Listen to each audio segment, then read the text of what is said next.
Welcome, everyone, to the Explainer. If you're in legal or compliance, listen up, because you are sitting at the absolute epicenter of a massive shift. Your mandate isn't just about reading the law anymore, right?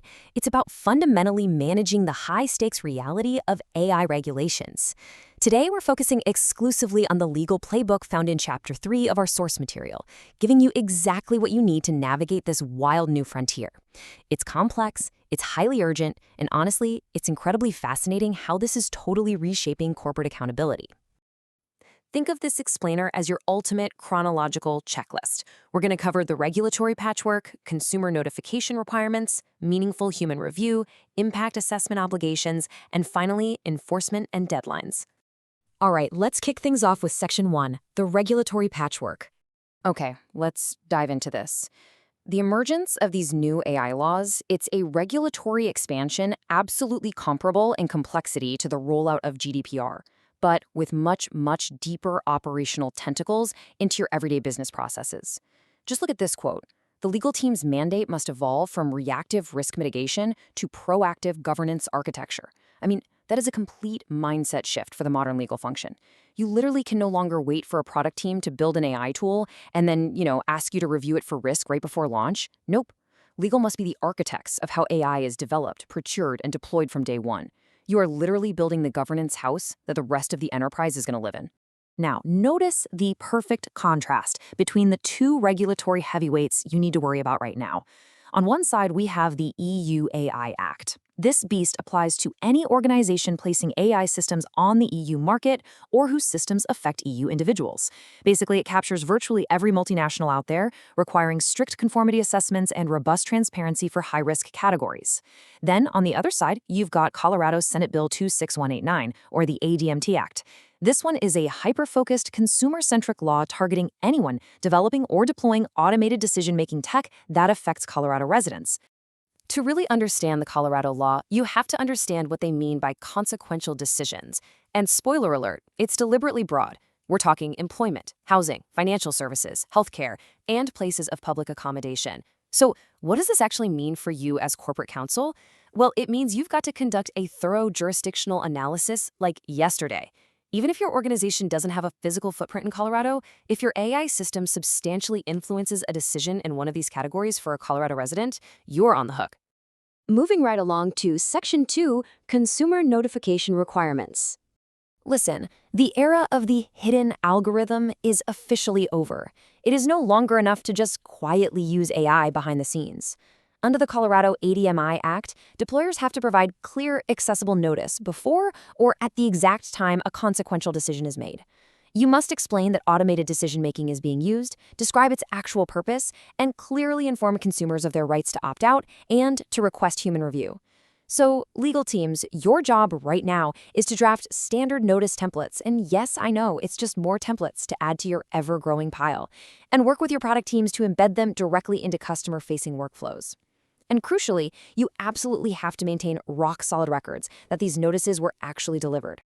Which brings us to Section 3, Meaningful Human Review. And this brilliantly illustrates where legal theory totally collides with operational reality. Both the EU and Colorado frameworks demand that individuals subject to automated consequential decisions have a clear pathway to appeal to a human. Let's demystify this jargon right now. What actually is meaningful review? Well, it's a human who has genuine authority to override the AI system, not merely a rubber stamp. Regulators are actively looking to punish what we call performative compliance, where a human reviewer simply clicks approve on an algorithm's output without independently evaluating the data. If your human reviewers don't have the time, the training, or the actual authority to say no to the AI, you are in direct violation of the law. So, how do you make human review a functional, everyday reality within your organization? First, legal must rigorously document the exact review procedures. Second, staff must be specifically trained on how to conduct these reviews. They need to deeply understand the AI's actual limitations. And third, you absolutely must set and monitor turnaround times. Think about it. A human review right is entirely useless if the appeal just sits in a shared inbox for 6 months, right? These are direct legal obligations that require your immediate oversight. Let's jump into Section 4, Impact Assessment Obligations. The days of launching an AI tool and just kind of seeing how it goes, those days are completely over. The law now requires intense, highly documented evaluation way before deployment. If we cross-reference the jurisdictions here, notice how Colorado requires algorithmic impact assessments, or AIAs. These heavily focus on evaluating potential discrimination, data minimization, and overall system accuracy. Meanwhile, the EU AI Act requires conformity assessments and fundamental rights impact assessments for high-risk systems, zeroing in more on technical documentation, logging capabilities, and robustness. As legal counsel, your job is to build a unified assessment methodology and integrate it directly into your company's product development and procurement lifecycle.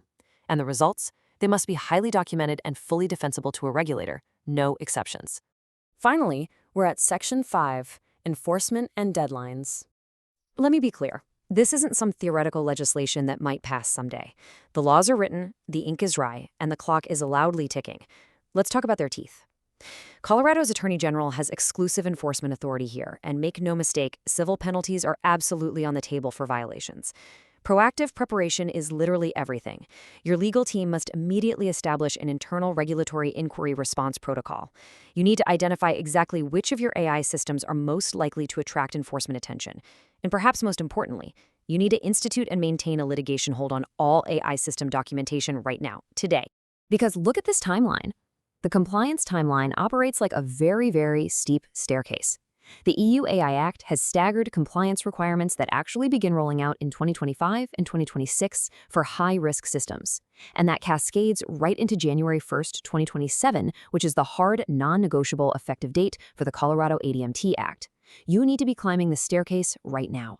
So the crucial point here is the year 2025, while Colorado takes effect in 2027. Remember what we just discussed about those impact assessments. Those complex, highly documented assessments must be fully in place before you deploy the AI. Organizations literally must begin their compliance work, their structural mapping, and their assessments in 2025 to have any hope of meeting that 2027 deadline. Honestly, if you wait until 2026, you're going to be entirely too late.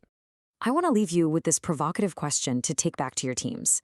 When the regulators inevitably arrive, and trust me, they will your documentation prove genuine architectural governance, or will it just look like compliance theater? The legal team's role has fundamentally changed forever. You are the architects now. It's time to start building. Thank you so much for joining me for this explainer, and I'll catch you next time.